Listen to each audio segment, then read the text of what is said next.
Olá, sejam bem-vindas, sejam bem-vindos. Hoje a gente vai ter uma conversa sobre Jesus Cristo Libertador. Eu sou Pedro Luiz. Eu sou Alexandre Ferreira. Bom, de saída, é bom dizer que nós não vamos comentar a obra de Leonardo Boff. Acho que isso é importante, né, Alexandre? Não é... Poderíamos. Poderíamos. Mas vamos nos basear levemente? Em algumas coisas, sim. Em outras, não. Mas a gente vai tentar fazer aí um ensaio, um pequeno ensaio de cristologia. A gente ainda está na quaresma, se você está ouvindo isso na data de lançamento. Um pequeno ensaio de cristologia, libertação, olhando um pouco sobre a questão histórica e as articulações da encarnação de Jesus. É isso, né, Alexandre? É isso. Basicamente, esse tema se liga a outros que a gente já falou aí sobre teologia da libertação, sem querer esgotar o assunto. Sim. E trazendo os diversos vieses aí desse tema, né? Sim. Dessa teologia, porque em se tratando de teologia, você tem as várias abordagens que se pode fazer, né? Sim. O Jesus Cristo libertador, uma igreja libertadora, até, Pedro, uma educação libertadora. Exatamente. Ainda está no escopo da teologia da libertação. Uma historiografia libertadora, uma geografia libertadora. A gente precisa entender que esse movimento de libertação, que começou com a teologia, ela ganhou outros âmbitos, né, Alexandre? Isso é importante. As pessoas, às vezes, falam mal de orelhada, isso, aquilo, mas não entendem a dimensão e o quanto a teologia da libertação, essa necessidade de libertação, ela é fundamental para compreender aquilo que é o fazer intelectual latino-americano, agora menos, né? Porque tudo isso está demonizado, ó, a gente saudosista, né? Tudo isso está demonizado, mas é fato de que isso tem uma grande importância. Tá bom, então, vamos lá dar uma pincelada em Jesus libertador, para você se sentir curioso, curiosa, ir um pouco atrás, mas não sem antes o jogo, e eu não lembro, Alexandre, é seu o jogo? É seu. É meu. Então tem jogo preparado, ou não? Teoricamente o jogo é meu. Eu quero propor aqui, Pedro, um Wikipedia em 10 cliques. Wikipedia em 10 cliques? Vamos embora. Que saudade. E ó, sabe o que eu descobri? Que tem um Wikigame que é muito essa dinâmica aqui que a gente fez, né, do Wikipedia em 10 cliques, só que com detalhe, com tempo, e você coloca ali a página inicial e a página que você quer chegar. Olha, e com tempo, Alexandre? Com o tempo. Porém, contudo, entretanto, é em inglês. Aí eu não vou me arriscar Aí não tem a gente fazer esse jogo não, que talvez fique esquisito pros ouvintes. Então vamos à moda antiga mesmo. Wikipedia em 10 cliques, é isso. Alexandre, qual é o mote? Nós vamos procurar, Pedro, um monumento chamado O Cristo Libertador.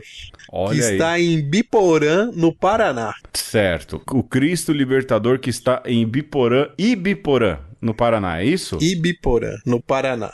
Agora eu lhe pergunto, Alexandre, antes de começarmos, existe a página da Wikipedia do Cristo... Existe? Não foi que nem o Edinaldo Pereira, da primeira vez. Não, não.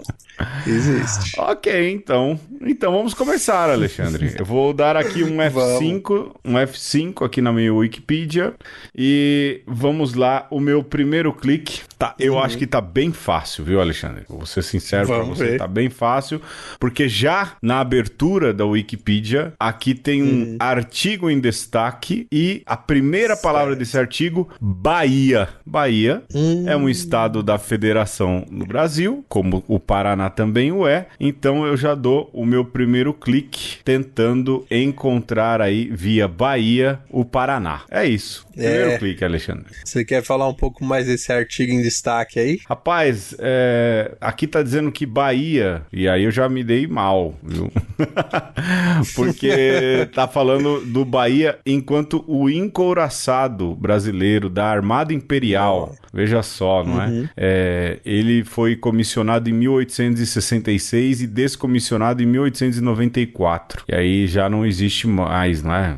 Era um encouraçado.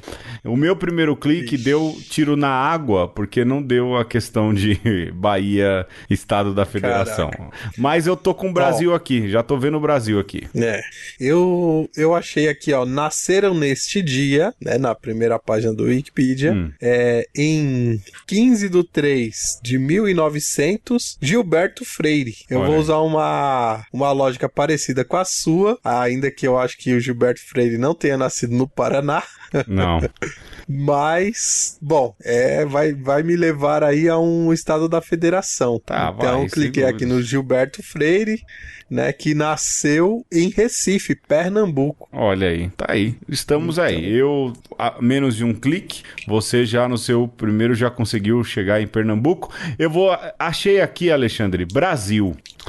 Não, rapaz, olha aqui, olha aí, leia um pouco mais, não queira ganhar o jogo, Pedro Luiz. Aqui, caminhando por esse artigo do Bahia, tem Santa Catarina. Santa Catarina faz divisa direto com o Paraná. Então, meu segundo clique, Santa Catarina. Você pensou que ia longe, mas achou alguma coisa mais próxima. Mas eu tô me dando mal, viu, cara? Porque aqui tá província de Santa Catarina. Eu tô no Brasil Império, caramba, que droga. Só melhor. Vamos lá. Vou clicar aqui em Pernambuco, vamos ver o que me reserva. Aí tem aqui, Unidades Federativas do Brasil. É um link na página de Pernambuco, né? É uma das 27 unidades federativas. Então, o meu terceiro clique vai ser nas unidades federativas. É isso. Pois é. Parabéns, Alexandre. Já foi melhor do que eu. Porque eu tô aqui preso no Brasil Império. Eita. E tô pensando aqui, Brusque. Eu vou clicar em Brusque, porque não é possível, né? Depois eu vou andando de Brusque até Ibiporã, lá, sei lá o nome. Brusque, cheguei. Terceiro clique, Brusque. Eu vou lá clicar, evidentemente, em Paraná, porque tem esse link aqui, né? E aqui vou eu tentar achar agora Ibiporã. É um município, Alexandre? Pelo que eu entendi, é um município. Ok. Será que vai ter a lista dos municípios aqui? Tem. Tem que ter, não é possível. E aí, tem ou não tem? Eu tô procurando. Dá um Ctrl F aí que vai mais rápido, o ouvinte agradece. É verdade. Peraí. Não, mas assim... Pode ir, o meu clique foi Paraná. Entendi. Você. Bom, aqui, como eu cliquei em Brusque, no meu quarto clique, Brusque é um município brasileiro. Não, mas peraí. O município, na verdade, não é a mesma coisa. Então eu vou ter que, de novo... Deixa eu ver aqui se fala alguma coisa de Paraná, rapaz. Oh, meu Deus, deixa eu ver. Paraná, deixa eu ver, nada. Eu vou ter que clicar de novo em... Putz, eu fiz o pior caminho trajeto. possível. O pior trajeto, imagina. Muito ruim. Vou voltar para Santa Catarina agora, o estado. Meu quinto clique foi um tiro na água. Vai, Alexandre. Muito bem, eu tô aqui no Ctrl F tentando achar uma lista dos municípios. Olha aqui, é dividido em 399 municípios. Olha aí. A Unidade Federativa do Paraná. Então a República do Paraná. A República do Paraná. Olha aqui, achei as listas do município do Paraná. Esse foi o meu quarto clique. Então aqui, Pedro, pode ir no seu que o meu tá bem... Eu espero que esteja bem próximo aqui, ó. Tá próximo, aqui. tá pronto. Pronto. Já achei aqui. Ibiporã. Vou esperar você se ferrar mais um pouco pra clicar em Ibiporã aqui. Não, agora eu vou clicar aqui no Paraná, meu sexto clique. E esperar, né? Aguardar agora. Vamos lá, vai em frente. Tô um caminho atrás de você. eu vou clicar aqui em Ibiporã e aqui eu tenho é um município da região metropolitana de Londrina. Aí fala que da etimologia, Ibiporã significa terra bonita ou ainda habitante da terra. Os topônimos são ótimos, né? Porque atira para todo lado. Sim. Aí aqui fala da geografia, da demografia, do clima, das rodovias, da economia, dos esportes e, rapaz, não tem nada aqui que me coloque aqui, por exemplo, da cultura de Ibiporã. Como é que fala? As atrações turísticas, pois é? Não, nada disso. Rapaz, eu vou clicar aqui, lista de municípios, ok? 7 cliques. Boa. Cliquei aqui, vamos lá, já cheguei. Coloca aí Cristo, não sei? Né? Vamos lá. Vamos dar uma caçada aqui. Tá apitando. Não tem. Tá, não tem. Se tivesse assim, por exemplo, museu. Sim. Não tem. Não tem. Eu vou clicar aqui o meu 8º clique em Ibiporã, região metropolitana. Pera, mas eu tenho que dar um clique aqui, senão a gente muda É verdade. A ordem. Eu vou voltar o meu, peraí, então. Rapaz, de fato é um beco sem saída. Dentro aí não vai ter, não. Não vai ter. Rapaz. Eu vou clicar em... Dá pra você clicar em Ibiporã aí na página do município. Aí você sai da Wikipedia. Alexandre, esse jogo... Aí eu saí daí. Deu com os burros na água. Fizemos o caminho geográfico, se lasquemos. Vou clicar aqui.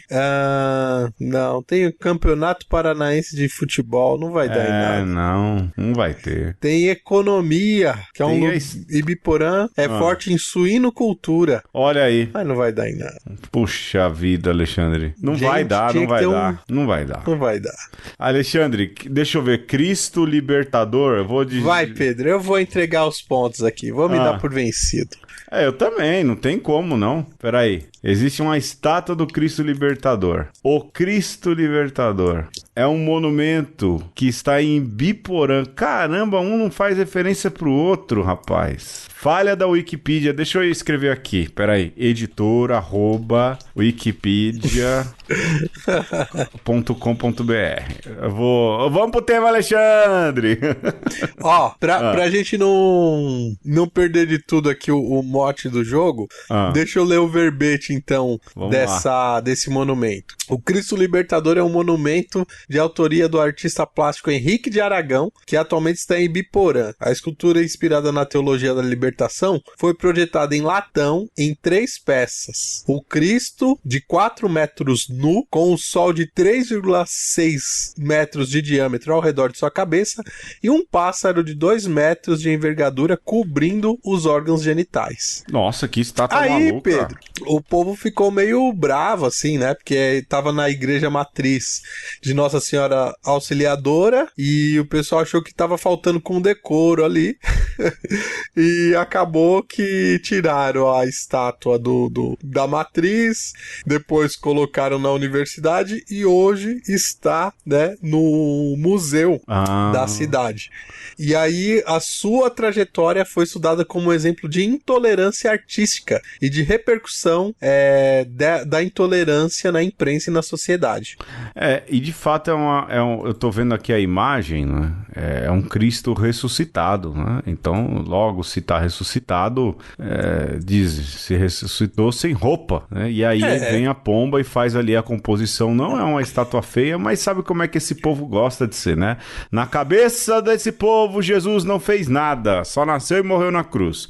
Nada de vida humana, Jesus não pecou, isso é fato. Mas de resto a gente fala depois da introdução do tema. Vamos, Alexandre!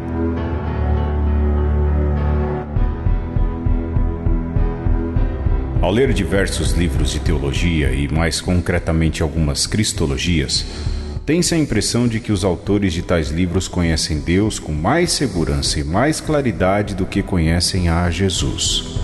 Começando com a clássica pergunta: Jesus é Deus? Logicamente, quem faz essa pergunta, o que na realidade está dizendo é que ele já sabe quem é Deus e como é Deus. E, dado que já se conhece a Deus, se quer saber então se o que sabemos de Deus se pode aplicar ou não também a Jesus.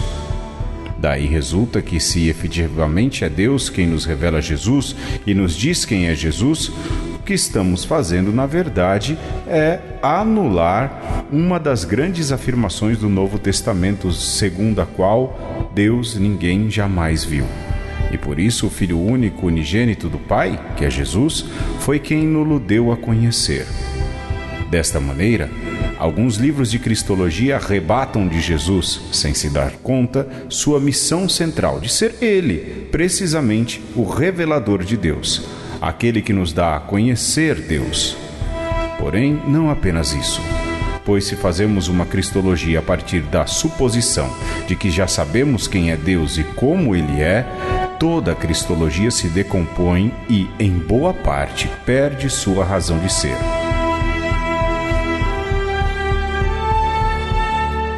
Pois bem, Alexandre, muito rapidamente, esse jogo da Wikipedia sempre toma muito tempo da gente, mas houve um plot twist aí, não é? Porque eu não imaginava que a estátua tinha toda essa polêmica, confesso que agora fiquei bolado, vou atrás depois com calma.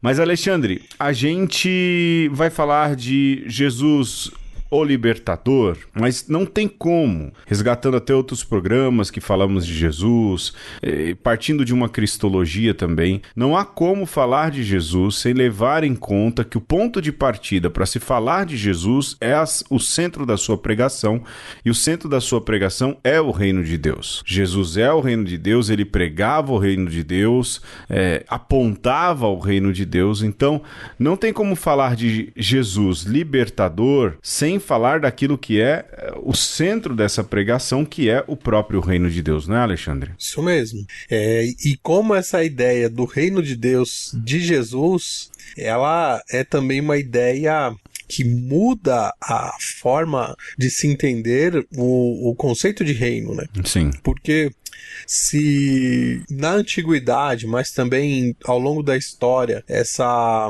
ideia se preservou, tem a ver com fronteiras, com alguém que vem e impõe o seu reinado, né? O rei é aquele que determina como as coisas são naquele quadrado ali, né? Sim. Então, se você pegar pela etimologia da palavra rei, em latim significa coisa, né? E o rex, que é o reinante, sim, é o dono da coisa, né? Então, rei e rex caminham junto como lei e lex, né? Sim. Então, assim como as leis conferem ontologia às coisas, também os reis conferem ontologia às coisas, né? Então, na mentalidade de quem fala de reino, significa que aquele que reina, ele confere um certo estado de ser das coisas que estão dentro desse reino. Correto. Mas ainda, não é, Alexandre, indo à frente daquilo que é o reino, ele é um conteúdo programático de Jesus. E, consequentemente, ele é um conteúdo programático de Deus. Ontem mesmo, eu tô dando um curso do Evangelho segundo Lucas para uma comunidade bem pequenininha lá no interior do Ceará. É bacana, me lembra muito a experiência da SEB, sabe? Você reúne ali 7, 8 pessoas, lê a Bíblia junto, a internet ela facilita disso, não é? E pegar ali o Magnificat e dizer, olha, o Magnificat não é outra coisa senão uma amostra do conteúdo programático de Deus e do reino de Deus, e diante da realidade da qual Maria vivia. Então, a gente tem que entender isso. O reino, ele não é só a síntese da pregação, não é só o centro da pregação, mas ele também é tudo aquilo que Deus quis dizer à humanidade. E nesse reino, é um reino com uma dinâmica diferente. Ali está, como disse o Alexandre, toda a ontologia do governante. Ali se revela tudo o que o governante deseja revelar, mostrar, não é? E se há uma questão para a gente falar de Jesus libertador, a gente precisa lembrar que a libertação ela é necessária porque há algum tipo de opressão. E nada era mais opressivo no tempo de Jesus, senão, de fato, os reinos, não é? o reino, o Império Romano, mesmo a constituição religiosa de Israel, é um pouco o que a gente vai falar daqui a pouco, não é? Mas para falar de libertação, necessariamente você precisa falar de opressão. E a encarnação de Deus em Jesus Cristo, ela revela justamente essa face de uma opressão muito grande. Você pega aqueles livros do Albert Nolan, né? Jesus antes do cristianismo, é um clássico. Pode comprar pela editora Paulus, existe lá, está publicando. Né? E ele fala das diversas opressões vividas no tempo de Jesus, né? Que o povo vivia. Então, para a gente falar de opressão, de libertação, primeiramente precisamos falar de opressão. É lógico, hoje em dia se fala de cura e libertação, cura dos ancestrais, cura disso, opressão daquilo, mas a gente precisa entender o que é muito claro, a opressão da qual necessita a libertação de Jesus em seu tempo. E aí, falar de uma opressão política, social, religiosa, também a opressão da morte, só vai ser possível se a gente olha as opressões que cercaram Jesus. É isso, né, Alexandre? Sim. E quando você fala, Pedro, me vem à mente aqui o quanto que esses dois conceitos, né, reino e libertação, eles são opostos. Muito. E como Jesus, então, ele subverte o conceito de reino e necessariamente subverte também o conceito de libertação. Porque a partir de Jesus, muitas expectativas são quebradas, né? Então, o Deus que nasce no meio dos pobres, que vai fazer toda uma pregação direcionada para os pobres, que os próprios pobres não vão entender. Sim. E por isso Jesus vai ter um número muito restrito de discípulos ali, né, no seu período ministerial, como ele precisa morrer fracassado para de fato produzir uma libertação mais abrangente, que eu ousaria dizer, Pedro, continua sendo compreendida por muito poucos, né? Sim. Porque essa libertação que Jesus propõe, ela quer romper com reinados e libertações que sejam momentâneos, que sejam fragmentários, que sejam para alguns. Sim. Então, a gente caminha aí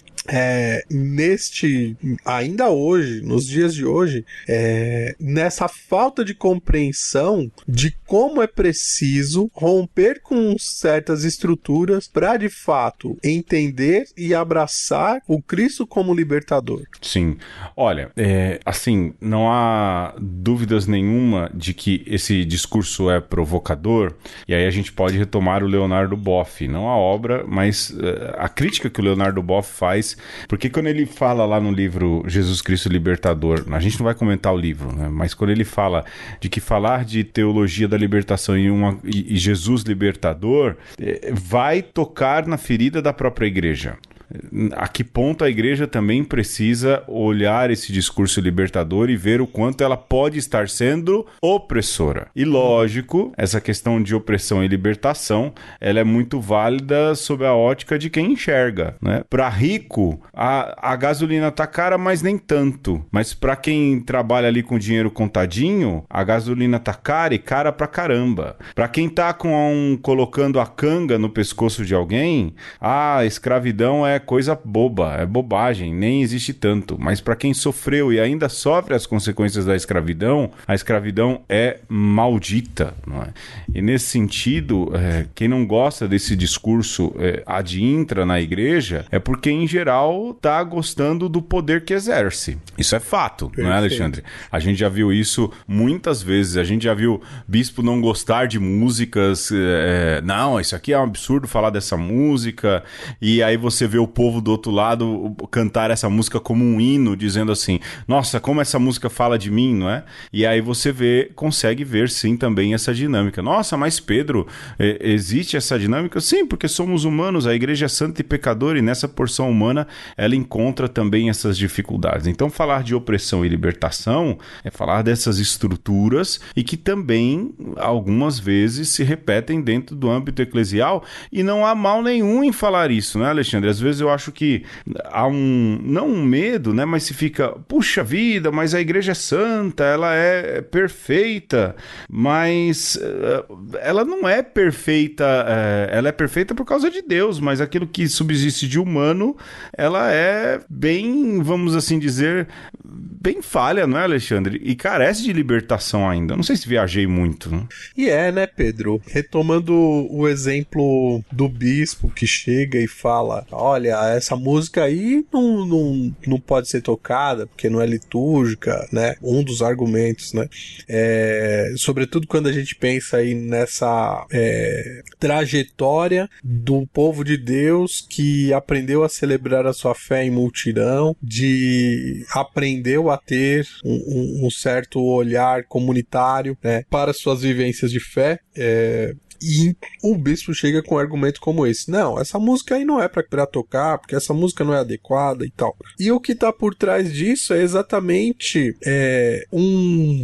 ignorar e até mesmo um querer apagar a história de um povo que fez uma trajetória. Então é como se você chegasse, você exerce esse papel do Rex, né, do cabeça, e aí agora as coisas têm que ser desse jeito aqui porque você chegou, né? Sim. E o que tinha antes tem que ser apagado. Você percebe que a estrutura opressora, ela não está simplesmente no querer da pessoa, não está simplesmente numa cartilha a ser seguida, mas ontologicamente está numa compreensão de mundo que ela é muito mais fácil de ser absorvida e aplicada porque é o vigente da coisa, né? Então, muitas vezes o cabeça da igreja, ele tem uma atitude opressora, não porque ele quer, que ele pensa que está fazendo a coisa certa, né? Não porque o dogma da igreja assim manda, porque também o dogma é passível de interpretação. Está em olhar ao redor e perceber que, bom, aqui eu posso fazer desse jeito. E para mim é mais fácil fazer desse jeito, né? Sem perceber que às vezes você está ferindo as pessoas, que você está de alguma maneira fazendo com que as pessoas deem passos para trás, porque as coisas estavam muito tranquilas e de repente você descobre que não, ser mulher no altar não pode, cantar músicas que falam de libertação não pode, certas vestimentas que tem mais as características do povo não pode. Sim. Por que não pode? O bispo falou que não pode. Sim. Né?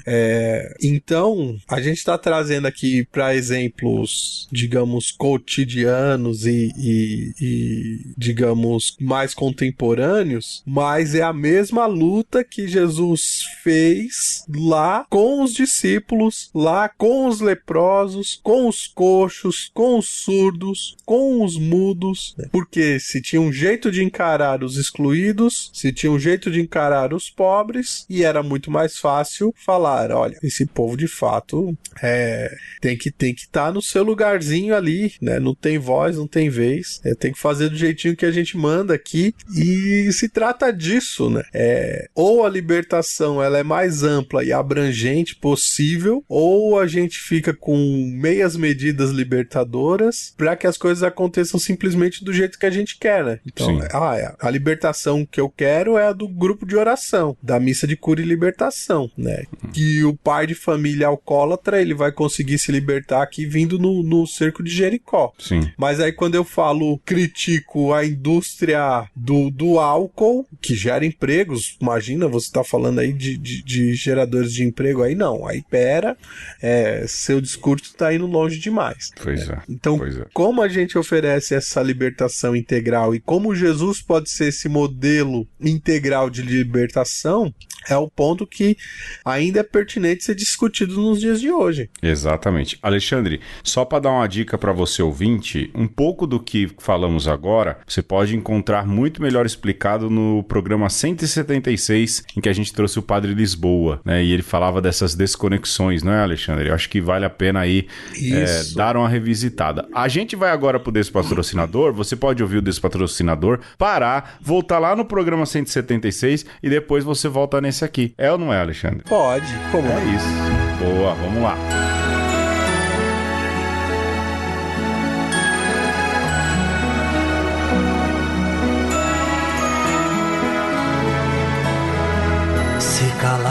ouvirem a voz dos profetas, as pedras falarão. Se fecharem os poucos caminhos, 1000 trilhas nascerão. Muito tempo não dura a verdade nestas margens estreitas demais. Deus criou o infinito pra vida ser sempre mais. É Jesus este pão de igualdade, viemos pra comungar com a luta sofrida do povo que quer ter voz, ter vez, lugar. Comungar é tornar-se um perigo, viemos pra incomodar. Com a fé e união nossos passos um dia vão chegar. O Espírito é vento incessante que nada de prender. Ele sopra até no absurdo que a gente não quer ver. Muito tempo não dura a verdade nestas margens estreitas demais. Deus criou o infinito pra vida ser sempre mais. É Jesus este pão de igualdade, viemos pra comungar com a luta sofrida do povo que quer ter voz, ter vez, lugar. Comungar é tornar-se um perigo, viemos pra incomodar. Com a fé e união nossos passos um dia vão chegar. No banquete da festa de uns poucos, só rico se sentou.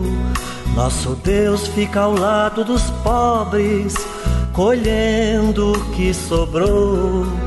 Muito tempo não dura a verdade nestas margens estreitas demais.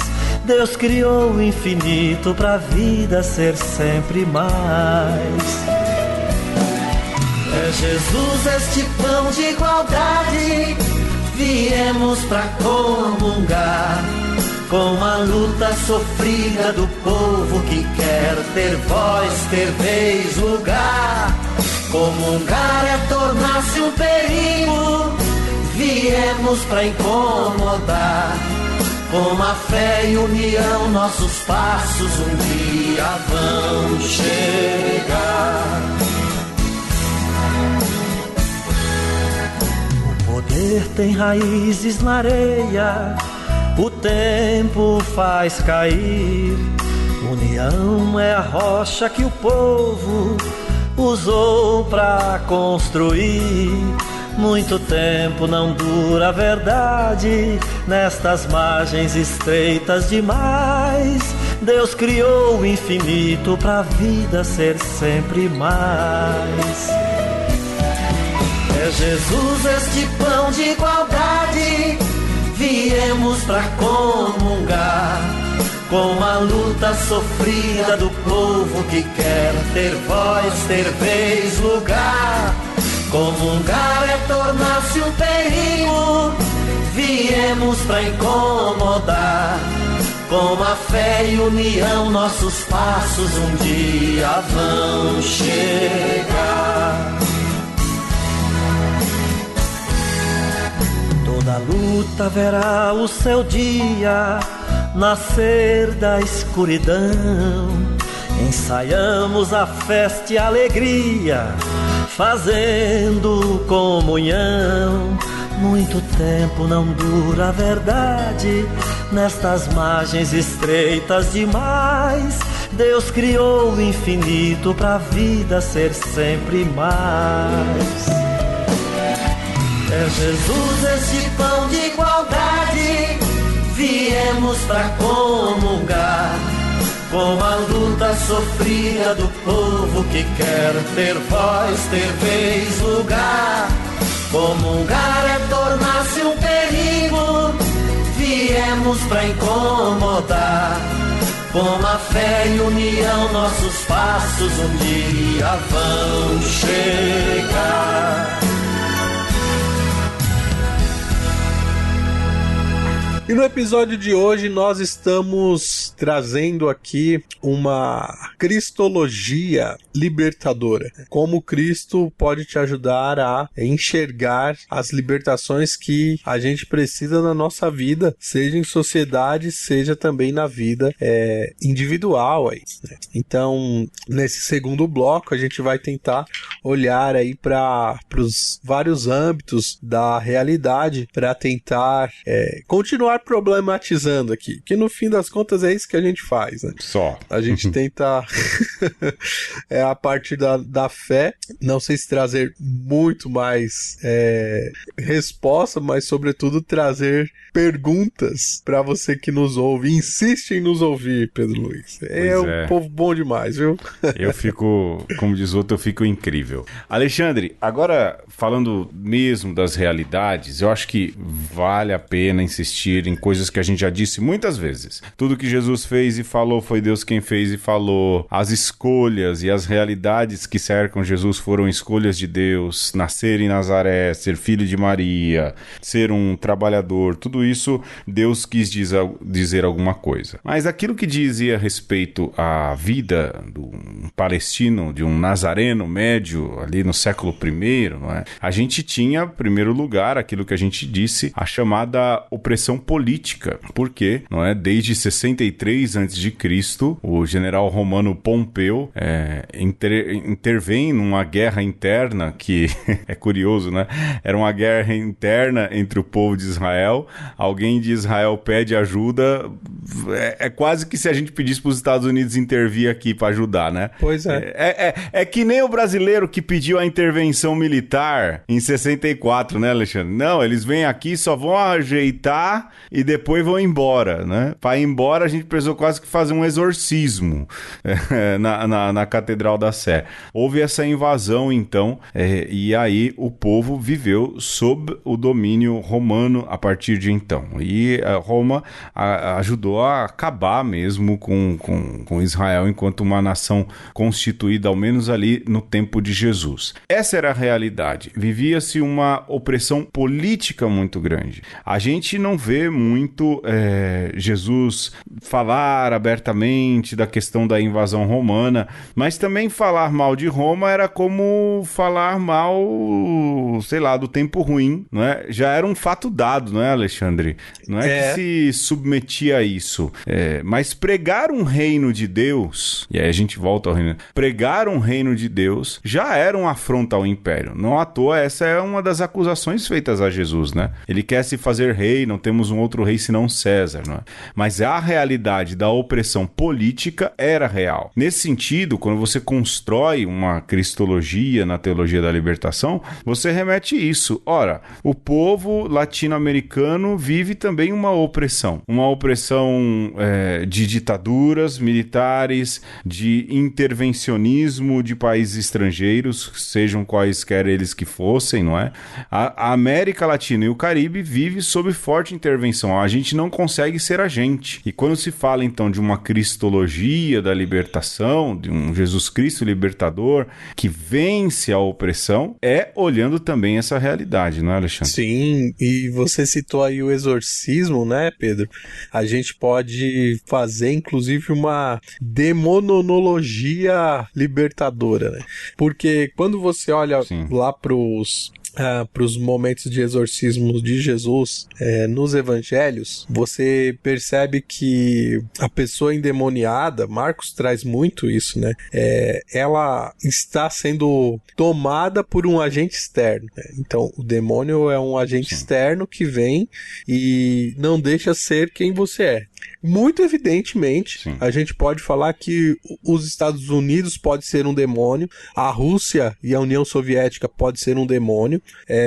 São um demônio na Ucrânia hoje, né? Sim, multinacionais que vêm para um país e que dominam a sua economia, né, são um demônio. Então, nessa demonologia libertadora, que consiste em identificar os demônios e buscar exorcizá-los, né, lhe dar nomes para poder escapar deles, a gente podia dizer que a pessoa, a comunidade, o Estado liberto é aquele que é autônomo, aquele que pensa por si só, aquele que caminha com as próprias pernas, e é também aquele que pode ser visto como um igual, né? Então, você não precisa querer aniquilar o outro, você não precisa querer se impor ao outro, né? Numa ética libertadora, levada ao extremo das relações internacionais, todos os países deveriam ser vistos como potentes, como capazes, como autônomos e poderem conviver sem que um queira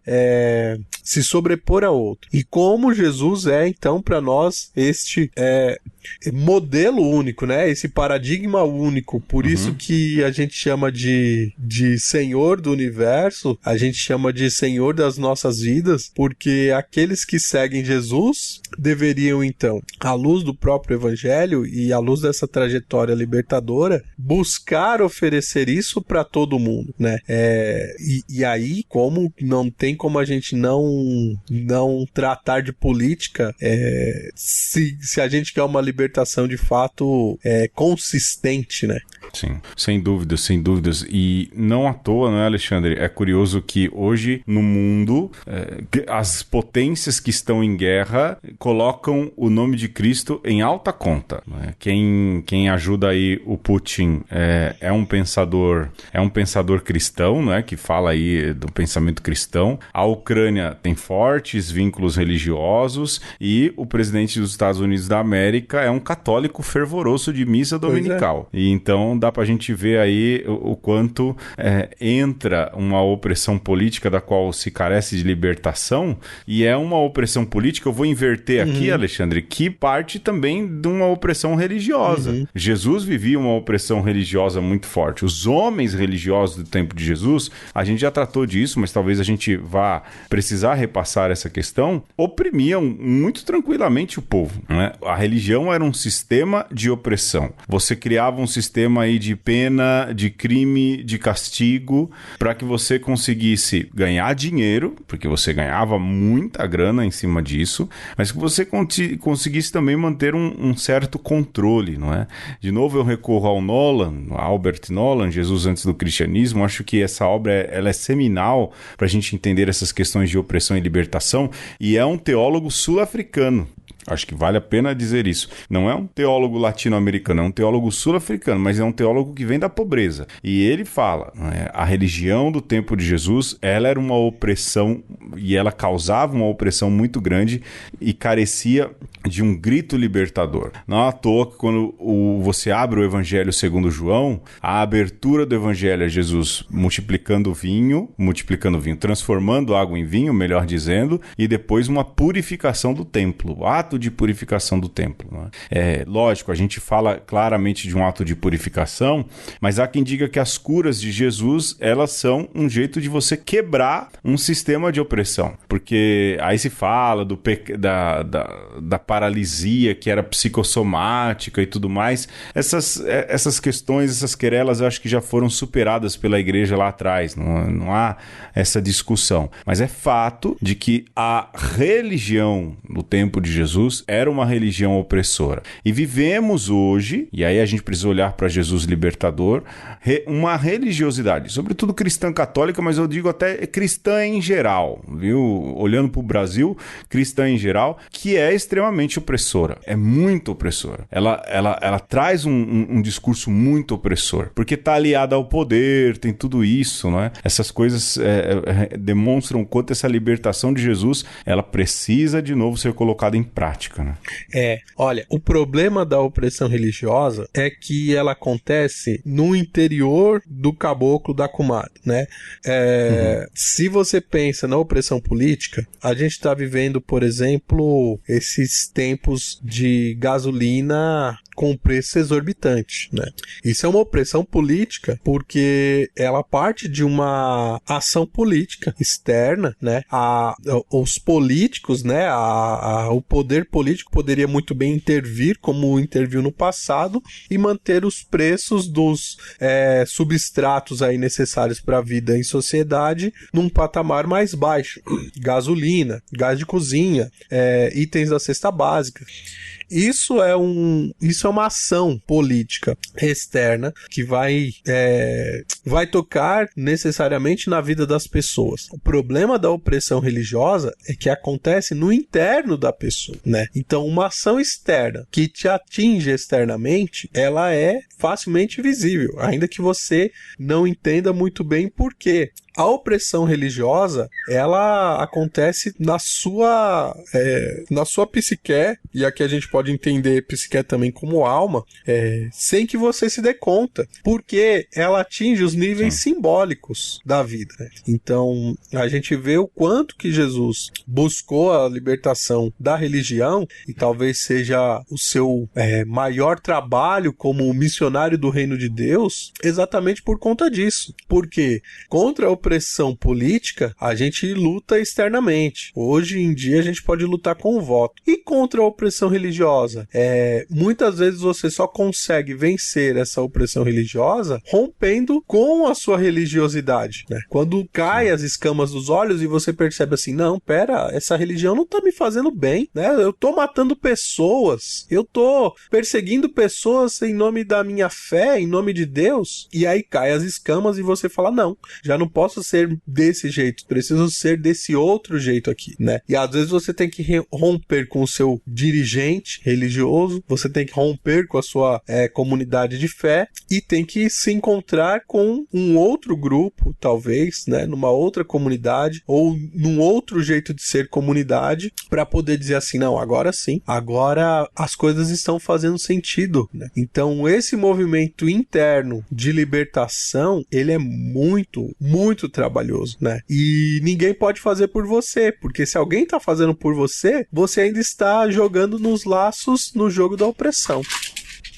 Veja Paulo de exemplo, né, Alexandre, que vivia muito tranquilamente com a sua prática religiosa, violenta, assassina, e tem uma porta aberta por Jesus na estrada de Damasco e poderia dizer não e diz sim, abraça e revoluciona tudo, não é? Mas é um parto, né? E o Alexandre falou escamas nos olhos, não há como não recordar de Paulo, né? E aliás, falar em Paulo, né? Paulo vivia um misto de, antes de se voltar ao cristianismo, um misto de ser um agente opressor, tanto religioso, mas também social, né, Alexandre? Eu acho que Jesus vivia uma opressão social, Jesus viveu isso muito claramente, os evangelhos relatam isso, mais uma vez eu recorro a João aí, quando dizem, olha, pode vir alguma coisa boa de Nazaré da Galileia, ou seja, o preconceito de Natanael. Jesus viveu de maneira muito, muito presente na sua vida esse tipo de opressão. E é curioso que essa opressão social, que não é só a questão do preconceito, mas as outras, ele vence na proximidade. A pecadora, ele se faz próximo, a mulher, a samaritana, ele se faz próximo, o homem que tem ali um problema na sinagoga de Nazaré, ele diz, olha, levanta, vem pro meio, ou seja, como é que você vence esse tipo de opressão social? E o mecanismo colocado por Jesus não é outro senão se fazer próximo, quebrar essas barreiras, mostrar, olha, não é do jeito que você pensa, né? Isso é por demais interessante, não é? E eu não sei, Alexandre, você quer ainda falar de opressão social, mas a gente poderia falar de opressão da morte. Opressão da morte. Essa, sem dúvidas, a mais forte, não é? E a que Jesus libertou de maneira mais presente, porque é uma realidade. Assim que você nasce, você começa a morrer, o último inimigo a ser vencido é a morte, Jesus a vence, não é? Jesus é libertador também no sentido escatológico, de que se todos os males terrenos vão ser vencidos ou são vencidos, o mal maior da humanidade, que é consequência do pecado, ele também vai ser vencido. Jesus também há de libertar da opressão da morte. É o que acontece na ressurreição, né? Sim, a morte como uma contingência, né? Como algo que fatalmente atinge todos os seres vivos, se mostra como uma opressão, né? Porém, a gente poderia dizer que a morte é algo natural, porque tudo aquilo que nasce, envelhece, né? Cresce, se multiplica, envelhece e morre. Então, como a gente vence a opressão da morte? Ressignificando a morte, né? Tendo um olhar para a morte não como uma aniquilação total do ser, mas como a transformação do ser. E aí, somente Jesus, sendo Deus, que vem como emissário da verdadeira vontade do Pai, é que pode ressignificar pra gente essa contingência da vida, né? Então, a ressurreição de Cristo só pode ser entendida a partir da morte de Cristo, né? Então, Cristo morre, porque a morte ela é necessária, né? Mas agora não necessária simplesmente para se completar um ciclo, mas para se abrir um novo ciclo. Então, como se morre? Porque a forma como se morre, ela pode ser também opressora e libertadora, né, Pedro? Sim. Eu acho que é importante só colocar esse parêntese, né? Jesus veio para morrer, sim, sem dúvidas, porque assumiu a humanidade. A questão é morte morrida ou morte matada, né? E aí a morte matada ganha também um tom de libertação, né? O Cristo libertador, ele oferece a sua vida para a vida de muitos, né? Aquele que é o opressor, ele mata, às vezes até oferecendo uma libertação também, uma libertação para você mesmo, né? Uma libertação de si mesmo, né? Pensando aqui, por exemplo, eu vi um post hoje do padre Júlio Lancelotti, que o cara colocava aqui, assim, proibido, algo desse tipo, proibido dormir aqui, sujeito a violência, né? Não vou lembrar bem agora o termo. Olha que absurdo. Mas a pessoa se sente no direito de ferir o outro porque acha que a sua liberdade lhe compete cuidar daquele espaço ali. Quer dizer, a morte do outro pode ser banal, né? A morte do outro pode ser simplesmente um gesto de não quero que você exista, porque sua existência me fere. E é muito louco isso, né? Porque Jesus, ele faz exatamente o contrário. Vou morrer, vou me deixar matar, para mostrar para você, ou para vocês, que quando eu abro mão da minha vida, eu não perco a minha vida, porque minha vida não é nem daquele que me mata e nem minha simplesmente. A minha vida é de Deus, né? Então, o gesto de você não entrar no esquema da opressão até as últimas consequências, que é a morte, é o ato máximo de libertação, né? Tanto que a gente pode falar que não só a morte de Jesus foi libertadora, mas de todos os mártires que vieram depois dele, né? Praticamente todos os seus apóstolos, e essa foi a grande dinâmica da igreja primitiva nos seus primeiros 100, 200 anos de vida. Sim. E não há dúvidas de que essa grande libertação, e é curioso porque o judaísmo é fundado numa libertação de uma opressão, que é a opressão do Egito aos hebreus. Essa força moveu as comunidades, e é uma pena como às vezes a gente perde esse sentido hoje, porque nós celebramos um grande libertador, não é, Alexandre? Que venceu tudo com amor, é o que cantam os hinos pascais, não é, Alexandre? Por fim, não sei, eu acho que a gente já vai caminhando pro final, já tá longo, já tá extenso esse programa, mas não tem como não dizer das bem-aventuranças, não é, Alexandre? Como a gente falou lá de conteúdos programáticos, não é? Mas as bem-aventuranças, elas têm essa constituição libertadora. Começa, né, na verdade, as bem-aventuranças, mas pode colocar todo o Sermão da Montanha, né, de 5 a 8 aí de Mateus, todo o Sermão da Montanha como essa constituição constituição libertadora e que vem para libertar, para gerar vida, não para gerar morte, segregação, nada disso. Ela é uma constituição geradora de vida, não é? O conteúdo programático desse libertador que fala de um reino, e aquilo que o Alexandre disse, falar de reino e libertação, só Jesus consegue colocar essas duas coisas na mesma sentença, não é?